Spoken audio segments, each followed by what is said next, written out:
So yummy and delicious. Welcome to Cook with Grace Caswell. There are a lot of dishes you make with potato. So in today's video, we are making one of them using potato. Just get one potato and then follow the process and enjoy the outcome of it.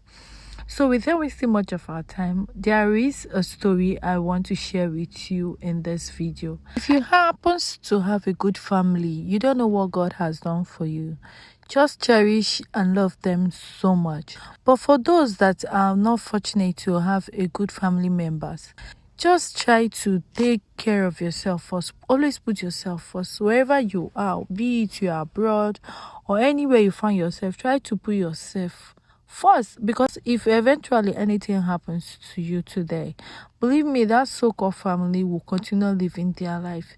Yes, they will all pretend to be hurt because of that, but there are things they benefit from you. But if tomorrow eventually of such thing did not happen again, or that thing you are giving today is no more, do you think the same people will turn back to look after you? My darling, the answer is no. So I will allow you listen to this story that I share in this video, and please tell me what you think about that.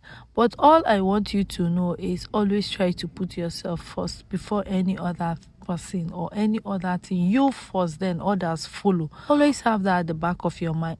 You first, other follows. Okay, so let me allow you enjoy the video. To my return subscribers, welcome. Thank you for always tuning in. And to my new subscriber, thank you for joining the family. For those who have been watching without subscribing, please, what are you still waiting for? Please give us a like, thumbs up, subscribe, and get notified whenever I posted a new video.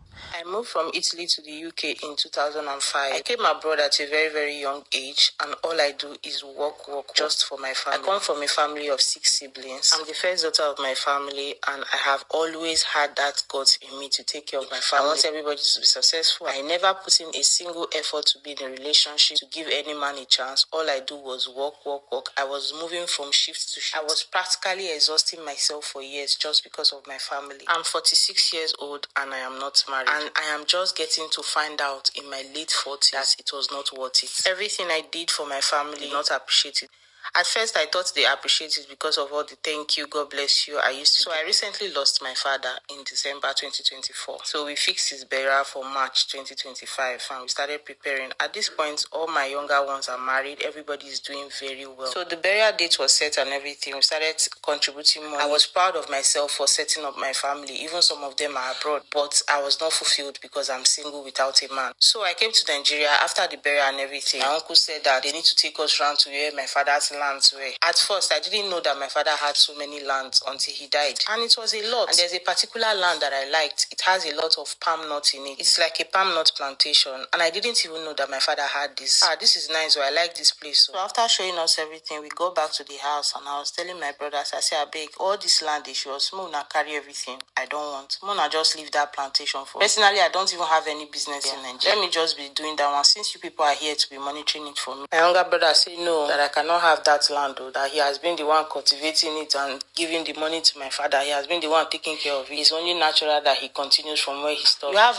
every other one. I open business for you. The least you can do is still give me this one. Let me said never. I said okay. I wanted to actually forget about the whole land, but I said let me even see the extent that this my brothers will. Let me see how many of my family members will actually support me for all I've done for them. So I told my mom and sisters, I said, see what me and my brothers are discussing. This I want this particular land. They should leave it for me. My mother said they cannot leave it for me, that I'm not married. I don't have a say in whatever property that they are sharing. If I had a husband now, a crown over my head, I have a say. As far as I'm not married, my younger brother is now my father. I'm like, are you serious? For a piece of land? Is this what all of you are saying? My sisters, everybody. After all, I'm not in the country. I can't just come from nowhere. That's the statement that got me pissed. I can't just come from nowhere, come and carry the best out of all the land. This is somebody I sponsored her wedding. I practically paid for her honeymoon in Lagos with her husband. Said I cannot come from nowhere and come and take the land that her brother has been working. As if I'm not part of the family. Throughout that night, I could not sleep. The only people that supported me in this matter is two of my uncles. Two of my uncles that have never gotten a penny from me. It was like,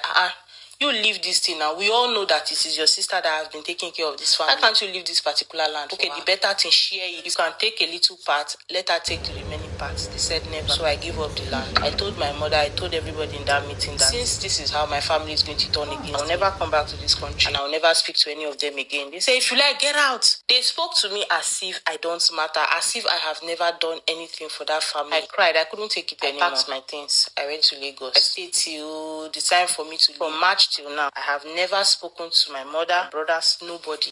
I kept to my word. You know the funny thing, none of them has even tried to. Not even our last born that I single-handedly sponsored to know. All those things I did was in vain. I am 46 and single and lonely. My family did not value anything I did for them. You are in the UK, you are in Italy. Think of yourself first, because sometimes your family will not value you. Thanks for watching. See you all in my next one. I love you. Bye-bye.